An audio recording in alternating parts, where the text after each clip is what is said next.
Want the latest Apple tech without emptying your student loan? Let's unlock those sweet student discounts at the Apple Store. First, are you eligible? Typically, you need to be a student at a higher education institution or a teacher, staff member at any grade level. Check Apple's education pricing page for the specific requirements in your region. Next, gather your proof.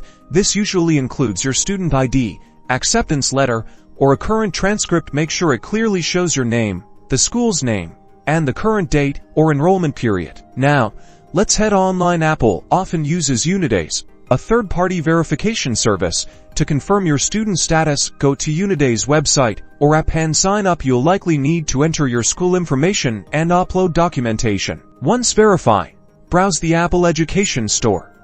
You'll see discounted prices on eligible products like MacBooks, iPads, and accessories. Add what you need to your cart.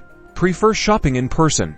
Visit your local Apple Store and let a staff member know you're a student. They'll guide you through the verification process and apply the discount. To checkout, have your student ID ready. Double check that the discount is applied before you pay. The savings can be significant, so it's worth the effort. That's it. You're now officially an Apple Tech counting money-saving student. Enjoy your new gear.